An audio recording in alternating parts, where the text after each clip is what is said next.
Hello दोस्तों, good morning, नमस्ते। कैसे हैं आप लोग? उम्मीद करता हूं आप सभी लोग अच्छे हैं और अपनी पढ़ाई में अच्छे से मस्त हैं। तो आप देखिए, सुबह के बज चुके हैं 9 और अभी हमारा क्लास का जो टाइम है वो है सुबह। जो हम क्लास कर रहे हैं कंसेप्चुअल क्लास, जिसमें हम पूरा मैथ्स का बैच लेकर आ रहे हैं, जिसमें हमने अभी तक 3-4 टॉपिक पढ़ लिए हैं और आगे भी हम कंटिन्यू कर रहे हैं। तो इसी बैच में हमने कल सिंपल इंटरेस्ट और कंपाउंड इंटरेस्ट की पहली क्लास के साथ ही शुरू किया था। वहां अभी हम पहले सिंपल इंटरेस्ट पढ़ रहे हैं। तो सिंपल इंटरेस्ट के क्वेश्चन किए थे हमने कितने? सिंपल इंटरेस्ट के हमने क्वेश्चन डिस्कस किए थे आपके साथ। मैंने कल कंसेप्ट डिस्कस किए थे और 3-4 क्वेश्चन भी डिस्कस किए थे। तो अब हम उसको आगे कंटिन्यू करेंगे आज की क्लास सिंपल इंटरेस्ट के नए क्वेश्चन के साथ।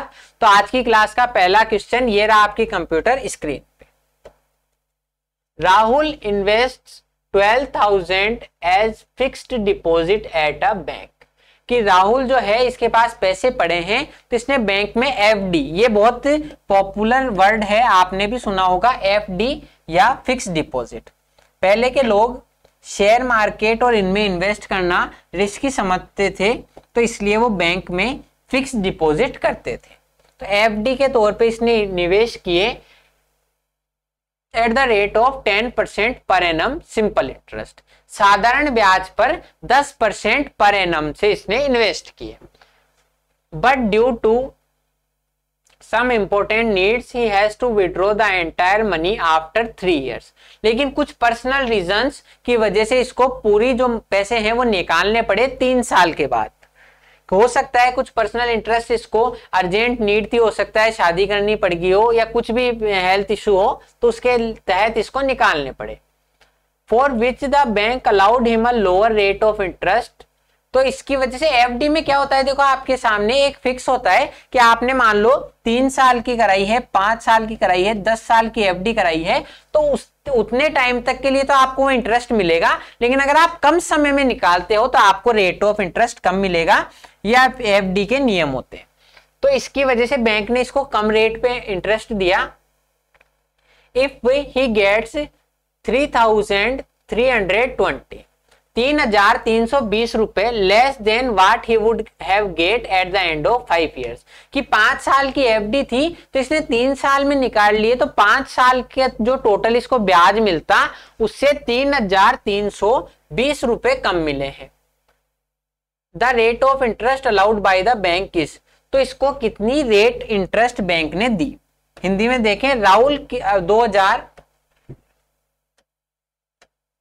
12,000 रुपए किसी बैंक में 10% वार्षिक साधारण ब्याज से निवेश करता है। टाइम इसमें आगे बताया 5 साल, पहले देखो आप, परंतु कुछ समय के कारण, कुछ आवश्यकता के कारण 3 साल बाद ही वो सारे पैसे निकाल लेता है। इस कारण बैंक कम ब्याज देता है, तो उसको 5 साल के अंत में मिलने वाली राशि से 3,320 रुपए कम प्राप्त हुए। तो बैंक द्वारा प्रदान की गई ब्याज दर क्या होगी? जितना बड़ा ये सवाल है, जितना आपको लेंथी लग रहा है, उतना कुछ भी नहीं है अगर हम समझे तो।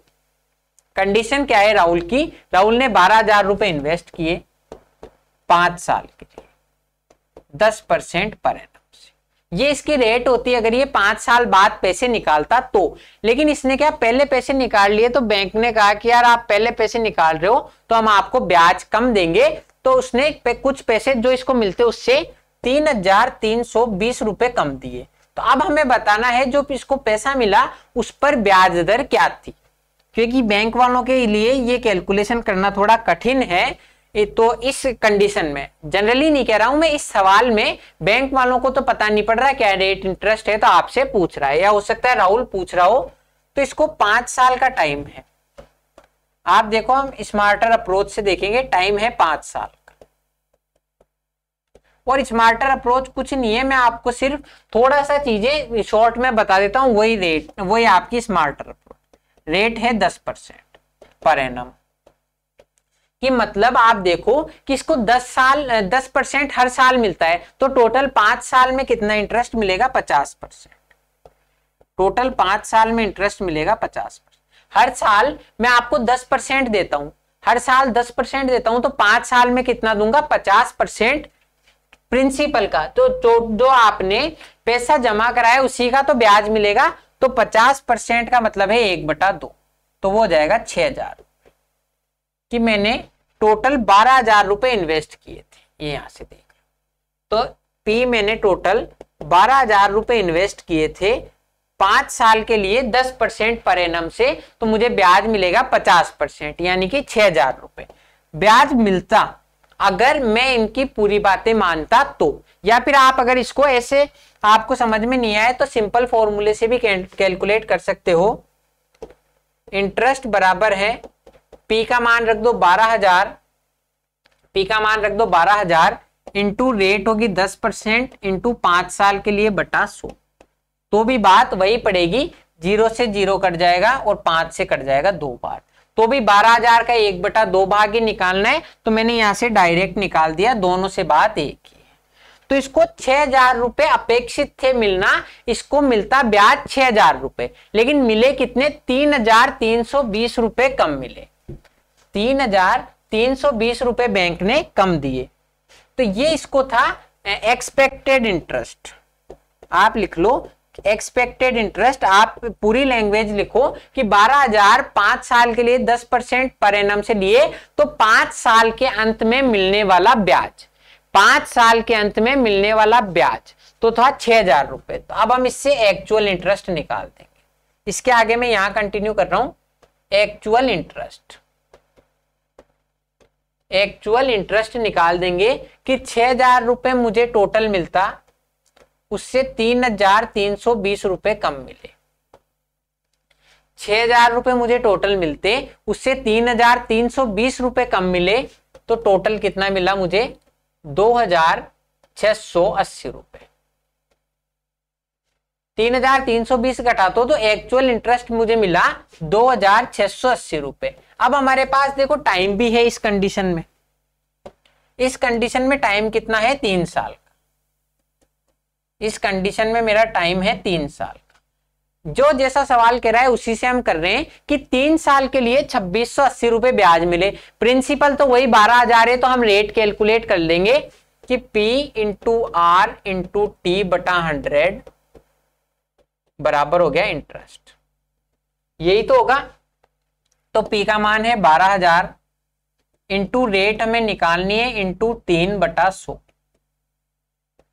बराबर है 2,680, बराबर कितना है 2,680। अब आप इसको कैलकुलेट कर लो, 00 से ये 00 कैंसिल होके, और एक इस 0 से ये 0 कैंसिल होगी, 00 से तो 00, इस 0 से ये 0 कैंसिल होगी, ठीक है। तो जो रेट आएगी वो आएगी 268/12 268, तो ये अपॉन 12 अब इसमें आप भाग दे लो तो थोड़ा सा अंदाजा लगाओ कि ये 36 का कितना गुना हो सकता है। यूनिट डिजिट से देखो पहले तो आप देखो डायरेक्ट तो ये होगा नहीं, मैंने सोचा था डायरेक्ट 6 × 48 से हो जाएगा, लेकिन होगा नहीं। क्यों? उसके पीछे कारण है। आप ऑप्शन देखो, यहां ऑप्शन देख लो, कोई भी ऑप्शन ऐसा नहीं है जो इंटीजर हो, कोई भी ऑप्शन ऐसा नहीं है जो इंटीजर हो, मतलब पूरा पूरा भाग तो नहीं जाएगा, तो पूरा पूरा भाग ही नहीं जाएगा तो हम डायरेक्ट इसको यहीं कैलकुलेट कर लेते हैं। ये 4 से कटेगा 9 बार, ये तो 4 से कटेगा 9 बार, 4 से कटेगा 9 बार, और ये 4 से कटेगा 4 6 की 24, 4 7 28, 4 6 की 24 और 4 7 28 बार। तो इसका मतलब मैं इसको लिख सकता हूं 4 से काटने के बाद 67/9। अब इसको कैलकुलेट कर लो, 9 7 63 बचे 4/9%, तो 7 and 4/9% D4 देना बैंक आपका आंसर हो गया। तो अब आप देखो जो रेट हमें 10% दिख रही थी वो निकली कितनी, 7 से ही 4/9%। क्या किया मैंने, जैसा सवाल कह रहा है वैसा कर दिया कि इस 12,000 से 10% पर एनम से 5 साल का ब्याज मुझे मिलता 6,000 रुपए, उससे 3,320 रुपए कम मिले, यानी टोटल मिले कितने 2,680 रुपए। 3 साल का ब्याज मिला 2,680, 12,000 से 3 साल का ब्याज 2,680 था, तो रेट कितनी होगी 67/9, यानी कि 7 से ही 4/9%, 7 and 4/9%। ऑप्शन नंबर डी आपका आंसर हो जाएगा। थोड़ी सी कैलकुलेशन बड़ी है लेकिन ऐसा कुछ नहीं है, आप अगर आराम से करोगे, ये मेंस लेवल के सवाल हैं तो क्वेश्चन हो जाएंगे।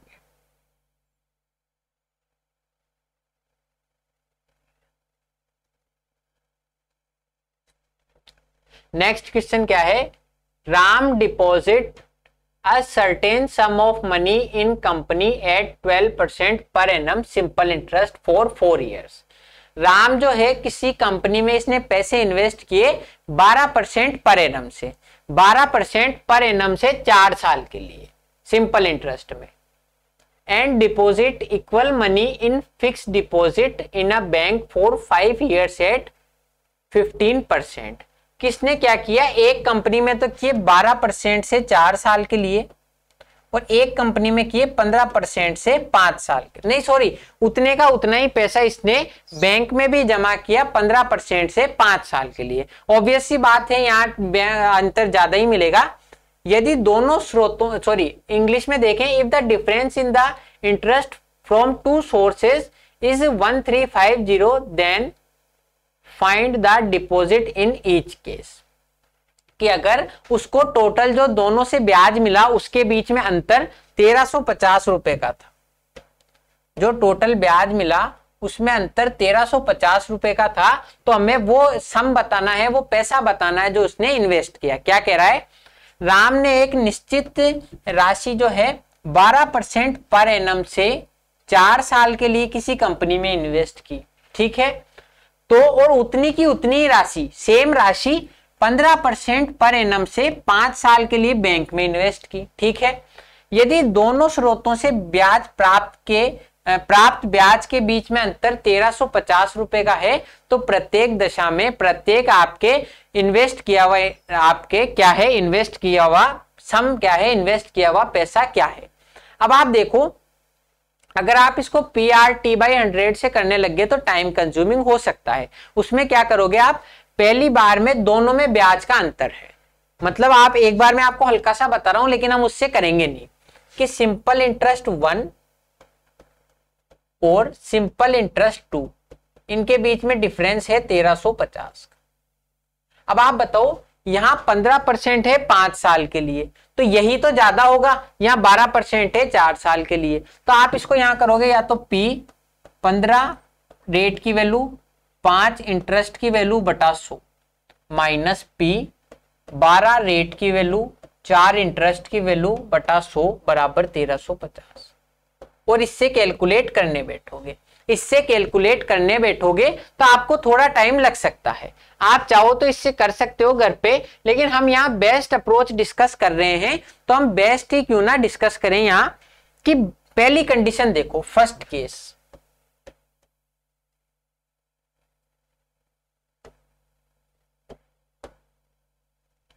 फर्स्ट केस देखो, फर्स्ट केस में आपको 12% ब्याज मिल रहा है हर साल 4 साल के लिए, 12% हर साल मिल रहा है 4 साल के लिए, तो इंटरेस्ट कितना होगा 48%। इंटरेस्ट होगा 48%। कि टोटल जो भी मेरा मूलधन है उसका 12% हर साल ब्याज मिलता है 4 साल के लिए, तो 48% इंटरेस्ट मिलेगा। सेकंड केस में देखो, इंटरेस्ट यहां 15% हर साल मिल रहा है 5 साल के लिए, 15% हर साल मिल रहा है 5 साल के लिए, तो कितना इंटरेस्ट मिलेगा 75%। ये चीज आई है नहीं आई समझ में, बिल्कुल आसान है। PRT को छोड़ो, कि 12% हर साल मिलता है तो टोटल 4 साल में 48% मिलेगा मूलधन का, यहां 15% हर साल मिलता है तो टोटल 5 साल में 75% मिलेगा। तो इनके बीच में डिफरेंस कितना है, पहले जो ब्याज मिल रहा है पहली केस में और दूसरे केस में जो ब्याज मिल रहा है, उन दोनों के बीच में डिफरेंस है 75% माइनस 48%, तो 27%। 75% यहां मिल रहा है ब्याज सेकंड केस में, पहले केस में 48% मिल रहा है, तो 27% का डिफरेंस है। अब यहां से आपका सवाल शुरू हो गया असली, कि 27% का डिफरेंस है, उसकी वैल्यू है 1350 रुपए। कि मतलब जो मेरा मूलधन है उसके 27% की वैल्यू 1350 है। रेट जो भी आपको ब्याज मिलता है वो मूलधन का ही तो मिलता है, तो मूलधन के 27% की वैल्यू 1350 है, यानी हर 1% की वैल्यू 50 है। 1350 में 27 का भाग दे दो, 27 ही जाएगा 5 बार। डायरेक्ट कर सकते हो, 20 पंजे 100 और 7 पंजे 35, तो 27 पंजे 135, जीरो पीछे ऐसा का ऐसा। 1% की वैल्यू 50 है, तो मेरा प्रिंसिपल जो मूलधन है वो हो जाएगा 100%। या यूं कह दो कि P के 1% की वैल्यू 50 है, तो टोटल मुझे पूरा P निकालना है, टोटल प्रिंसिपल निकालना है, 100% निकालना है। 100% को 100 से गुणा कर दो तो 5000। तो हर एक केस में जो मैंने इन्वेस्ट किया पैसा वो 5000 रुपए। बिल्कुल सिंपल है, जितना आपके सवाल में टाइम लगा, जितना आपने सवाल लिखा उतनी भी आपको टाइम नहीं लगना। क्या है कि पहले केस में 12% ब्याज मिल रहा, 12% से 4 साल में 48%, दूसरे में 75%, तो 27% की वैल्यू 1350 है, यानी हर 1% 50 गुना है, तो 100% भी 50 गुना हो जाएगा, 5000। ये आपका आंसर। नेक्स्ट क्वेश्चन पे बढ़ते हैं।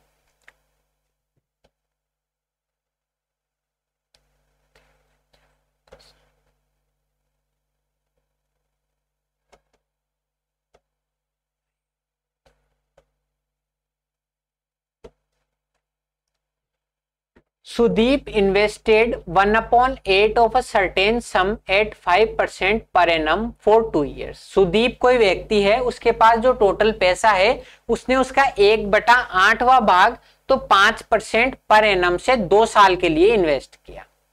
And 3/5 of the sum at 6% पर एनम, और 3/5वां भाग 6% पर एनम से 2 साल के लिए इन्वेस्ट किया। ठीक है। And the remaining at 10% for 2 years, और जो बचा हुआ पैसा है वो 10% से 2 साल के लिए इन्वेस्ट किया। If total interest received is 1674, तो इस टोटल जो भी इसने इन्वेस्ट किया इससे 2 साल में 1674 रुपए इसको मिले। Then the total sum invested is, तो हमें टोटल राशि बतानी है जो इसने टुकड़ों में इन्वेस्ट की। कि सुदीप ने एक राशि है उसके पास, उसका 1/8 भाग तो 5% से किया 2 सालों के लिए, 3/5 भाग किया 6% से 2 सालों के लिए, और जो टोटल बचा इसके बाद उसको 10% पर एनम से 2 सालों के लिए इन्वेस्ट कर दिया। तो ये बोल रहा है टोटल इससे इसको ब्याज मिला 1674 रुपए। इतना पूरा करने से इसको ब्याज मिला 1674 रुपए। अगर तो निवेश की गई कुल धनराशि ज्ञात कीजिए। अब आप देखो, कुल धनराशि को मैं P भी मान सकता हूं, X भी मान सकता हूं, 100 भी मान सकता हूं, 500 भी मान सकता हूं, लेकिन मैं आपको शुरू से कह रहा हूं कि जब मुझे ही मानना है तो मैं ऐसी चीज मानूंगा जो मेरे लिए बेस्ट हो, जो मेरे लिए बेस्ट हो, जिससे मुझे कैलकुलेशन करने में बिल्कुल भी टाइम नहीं लगे। तो आप देखो यहां पर मुझे जो भी मैं राशि मानूंगा उसका 1/8वां भाग निकालना है, 1/8वां भाग निकालना है, और 3/5वां भाग भी निकालना है। तो मैं ऐसी राशि मानूं जिसका 1/8 करने में भी मुझे समस्या नहीं हो और 3/5 करने में भी समस्या नहीं हो। तो मैं P मान लूंगा 8 पंजे 40, क्योंकि 40 अगर मैं मानूंगा 40 या 40 का गुणज, तो 1/5 भी आसानी से 1/8 भी हो जाएगा और 3/5 भी हो जाएगा। अब आप 40 भी मान सकते हो, लेकिन थोड़ी सी समझदारी दिखाओ कि मुझे इनका परसेंट भी निकालना है, मुझे इस राशि का 5% भी निकालना है। जैसे 40 मैंने माना तो इसका 1/8वां भाग करने पर 5 ही आएगा, 5 ही आएगा, उसका 5% भी निकालना है तो पॉइंट में जाएगी चीजें। 5% भी निकालूंगा तो पॉइंट में जाएगी, परसेंटेज भी कैलकुलेट करना है तो 100 से गुणा कर दो। 4000 माना, मैंने मान लिया कि मेरा प्रिंसिपल 4000 है, जो भी वैल्यू आएगी फिर जो भी लास्ट में उससे गुणा कर देंगे, जितने गुना पे चीजें होगी। मैंने क्यों माना कि मुझे 1/5 1/8 निकालना है तो 40 हो गया, और परसेंटेज भी निकालना है तो 4000, क्योंकि मेरा शुरू से मतलब यही है कि मैं वैल्यू ऐसी ही मानूंगा जो मेरे को कैलकुलेशन करने में आसानी दे। तो मैंने प्रिंसिपल मान लिया 4000। तो आप देख लो जैसी कंडीशन ये कहेगा वैसा कर देंगे। तो इसने 4000 का 1/8वां भाग 1/8वां भाग किया तो 8 का भाग दे लो, यानी पहली केस में इसने 500 रुपए इन्वेस्ट किए। अब आप देख लो 1/8 भी आसानी से निकल गया और 500 का परसेंटेज निकालने में भी कोई दिक्कत नहीं होगी। दूसरी केस में क्या इन्वेस्ट किया, 3/5वां भाग।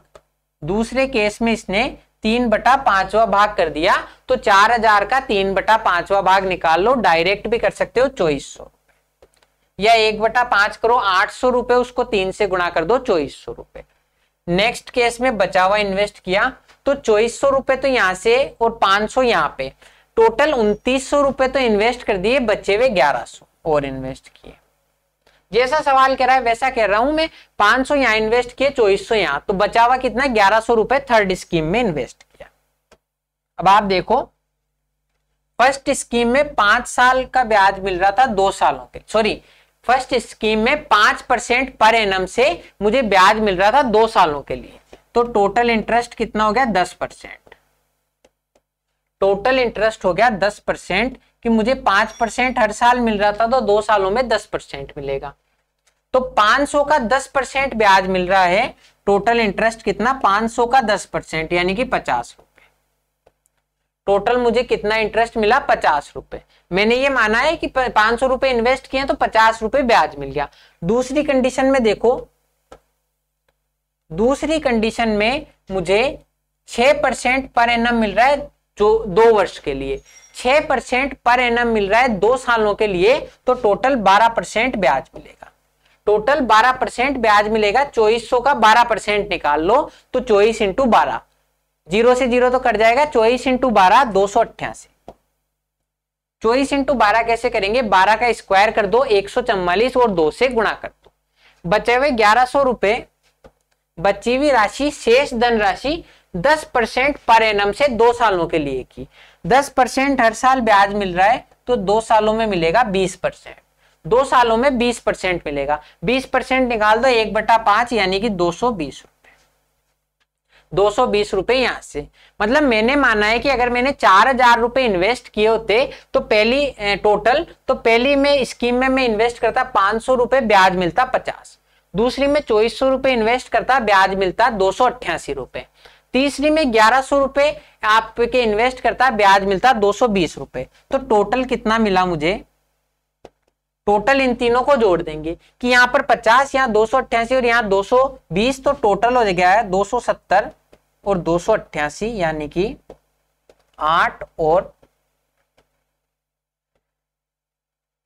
558 रुपए। 270 और 288 टोटल 588 ब्याज मिले मुझे। अगर मैंने 4000 इन्वेस्ट किया होता, मैंने 4000 एक्चुअली में माना था, ये ओरिजिनल नहीं है, मतलब अगर मैंने 4000 यूनिट इन्वेस्ट किए होते तो टोटल मुझे 558 यूनिट मिलते। अब जितने गुना मिले हैं 558 के, उतना ही 4000 का गुना हो जाएगा।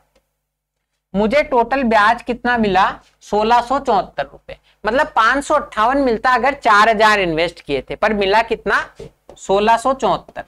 कितने गुना है तो देखो ये 5 है, लगभग ये 5 है तो 3 गुना होगा 1500 के आसपास, तो ये 1500 के आसपास है। एक और चीज वेरीफाई कर दी कि यहाँ यूनिट डिजिट 8 है, यहाँ यूनिट डिजिट 4 है, तो जब 8 को मैं 3 से गुणा करूंगा तो 24 आएगा, तो यूनिट डिजिट 4 आएगा। इसलिए मैं एक बार 3 से गुणा करके देखता हूं। 8 या 24, 55 × 3 165 होता है, 2 जोड़ दो 167, यानी हर एक चीज 3 गुना है। एक यूनिट की वैल्यू 3 रुपए है, एक यूनिट की वैल्यू 3 रुपए है, तो टोटल मैंने पी जो 4000 यूनिट इन्वेस्ट किया था उसको 3 से गुणा कर दो 12000।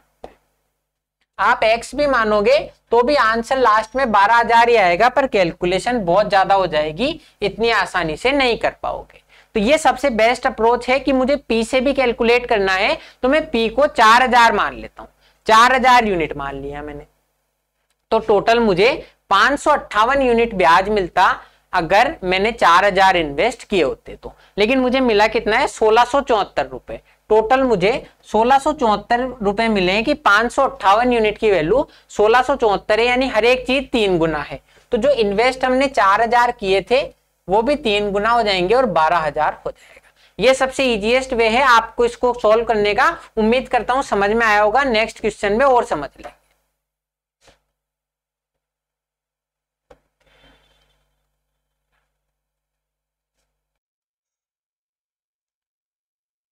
A person borrows 5,000 for 2 years at 4% per annum simple interest। कि एक आदमी है, उसको कोई जरूरत पड़ेगी तो 2 वर्ष के लिए 4% साधारण ब्याज की दर से 5,000 रुपए उधार ले लिए। He immediately lends it to another person at 6 and 1/4% per annum for 2 years। अच्छा, इसको जरूरत नहीं पड़ी थी, ये व्यक्ति है शाणा, इसने क्या करा, 4% पर एनम से उधार लिए पैसे, 4% पर एनम से पैसे उधार लिए और हैंड टू हैंड किसी दूसरे व्यक्ति को 6 and 1/4% यानी कि 6.25% पर उधार दे दिए। ये बिजनेसमैन है, किसी दूसरे से 4% पे लाकर 6.25% पे दे दिया, तो मतलब इंटरेस्ट कमा रहा है अच्छा खासा। Find his gain in the transaction per year. तो इस पूरे ट्रांजेक्शन में उसको एक साल में कितना ब्याज मिलेगा, ये एक साल में कितना लाभ मिलेगा, कितना प्रॉफिट मिलेगा। तो ये प्रॉफिट कमाने का अलग ही तरीका है कि इसको किसी ने बोला होगा कि यार मुझे पैसे उधार दे, तो इसके पास तो थे नहीं, दूसरे से सस्ती ब्याज दर पे लाया और इसको दे दिया, अच्छा लाभ कमा रहा है। हिंदी में देखें, एक व्यक्ति 2 साल के लिए 4% पर एनम से 5,000 उधार लेता है और किसी अन्य व्यक्ति को 6.25% पर एनम से 2 साल के लिए उधार देता है। संपूर्ण सौदे में उसका लाभ ज्ञात कीजिए। तो 2 तरीके हैं आपको इसको करने के, या तो आप 5,000 रुपए का 4% पर एनम से 2 साल का इंटरेस्ट निकालो। क्या तरीका है कि 5,000 रुपए का पहले केस में इंटरेस्ट, 4% पर एनम से 2 साल का ब्याज निकालो, ठीक है। दूसरी कंडीशन में 5,000 रुपए का 6.25% पर एनम से 2 साल का ब्याज निकालो और इन दोनों का डिफरेंस करो, इन दोनों का डिफरेंस करो। मैं आपको प्रोसीजर बता रहा हूं बिल्कुल, और दूसरा शॉर्ट तरीका भी बताऊंगा कि पहले तो आप 2 साल का इंटरेस्ट यहां से निकालो, फिर 2 साल का इंटरेस्ट यहां से निकालो, इन दोनों का डिफरेंस करो। जो डिफरेंस आएगा वो इसका 2 ईयर का प्रॉफिट होगा, किसने 2 साल में टोटल इतना प्रॉफिट कमाया है यहां से, कि 2 साल में इसने तो इंटरेस्ट इतना कम चुकाया और इसको मिल गया इतना ज्यादा, तो 2 साल का प्रॉफिट होगा। तो आपको 1 साल का प्रॉफिट पूछ रहा है तो 2 का भाग दे दो, कि 1 साल का प्रॉफिट पूछ रहा है तो जो भी डिफरेंस आए उसमें 2 का भाग दे दो। अब यहां पर आपको कैलकुलेशन जबरदस्ती की ही करनी पड़ेगी, लेकिन अगर आप थोड़ी सी समझदारी दिखाओ तो इतना कैलकुलेट करने से बच सकते हो। मैं डायरेक्ट एक ही चीज आपको बताऊंगा और पूरा आंसर हो जाएगा। क्या कह रहा है कि ये 5 साल के लिए, देखो हमें लास्ट में 1 साल का ब्याज चाहिए, टोटल 1 साल का लाभ, लास्ट में 1 साल में कितना लाभ कमाए वो पूछ रहा है। तो इसने चाहे 2 साल के लिए टोटल लाभ कमाया हो यहां पर, चाहे 10 साल के लिए, मुझे उससे कोई मतलब नहीं है, मुझे तो ये चाहिए कि हर साल कितना लाभ मिल रहा है। सिंपल इंटरेस्ट है, हर साल बराबर ही लाभ मिलेगा, तो मुझे तो हर साल का चाहिए। तो मैं यही करूंगा कि ये क्या 5,000 रुपए, हमें 2 साल से कोई मतलब नहीं है, अब हम सिर्फ 1 साल पे कंटिन्यू करेंगे कि 5,000 का खुद तो चुकाता है 4%, 5,000 के लिए हर साल खुद तो चुकाता है 4% और इसको मिलता कितना है 6.25%, हर साल 6.25% मिलता है। तो प्रॉफिट क्या हो जाएगा, डायरेक्ट निकालूंगा मैं कि 4% तो खुद चुका देता है, इसको 6.25% मिलता है उसमें से, तो प्रॉफिट हो जाएगा 6 and 1/4 माइनस 2 यानी कि 2 and 1/4% पर एनम। कि इसको ब्याज कितना मिलता है 6.25%, उसमें से 4% तो ये चुका देता है, उसमें से 4% तो खुद ब्याज भर देता है, तो बचा हुआ 2 and 1/4 या 2.25% इसको प्रॉफिट मिलता है। इसको प्रॉफिट मिलता है 2.25% हर साल। कि प्रॉफिट किस पर मिलता है, जो राशि उधार ली थी, जो राशि उधार ली थी, तो डायरेक्ट निकाल दो प्रॉफिट 5,000 का 2.25%, 5,000 2.25 को मैं 9/4 लिख सकता हूं इंटू, कि 5,000 का 2.25% हो जाएगा 5,000 इंटू 9/4 इंटू 100। कैलकुलेट कर लो, 00 से 00 कट के 450/4, 450/4, तो 450 में 4 का भाग दे दो, ये हो गया 110, 112.25, 112.25 नहीं सॉरी 112.5। क्या हुआ इसमें 4 का भाग देके देखो तो 400 में भाग देंगे, सुनो 400 में भाग देंगे तो आएगा 100, बचे हुए 50 में 4 का भाग दे दो तो 50 में 4 का भाग देने पर आएगा 12.5, तो 112.5 रुपए का इसको लाभ। यह आपका आंसर आ गया डायरेक्ट। कुछ आपको इंटरेस्ट कैलकुलेट ही नहीं करना पड़ा कि हर साल 2.25% का लाभ होता है, तो 5000 का 2.25% 112.5। यहां भी आपको इसको कैलकुलेट करने की जरूरत नहीं है, आप ऐसे समझ सकते हो 2.25% डायरेक्ट निकालना कि 5000 का 1% तो होता है 50, 5000 का 1% तो होता है 50, तो डायरेक्ट 2.25% निकाल दो। इसको 2 से ही 1/4 से गुणा कर दो, 2 से गुणा करोगे तो 100 और 1/4 हो गया 12.5, तो 112.5 डायरेक्ट। परसेंटेज ये भी कैलकुलेशन छोड़ो कि 1% 50 है तो 2% तो हो गया 100 और 1/4 12.5 और, तो 112.5 आंसर हो जाएगा। तो आप देखो इसका अप्रोच क्या होगी, 2.25 निकालना है, 1% 50 है, 2.25 से गुणा करना है, सिर्फ इतना सा करना है, 50 × 2 से 1/4 और आंसर आ जाएगा। उस अप्रोच से ये कितनी आसान है, तो उम्मीद करता हूं आपको समझ में आई होगी आसान अप्रोच। और अगर ये आसान अप्रोच आपको समझ में आ रही है तो वीडियो को लाइक कीजिए और चैनल को सब्सक्राइब कीजिए और दोस्तों के साथ शेयर भी कीजिए। अब हम मिलते हैं अगली क्लास में, क्योंकि टाइम भी कंप्लीट हो गया, तो अब मिलते हैं अगली क्लास में। थैंक यू, जय हिंद।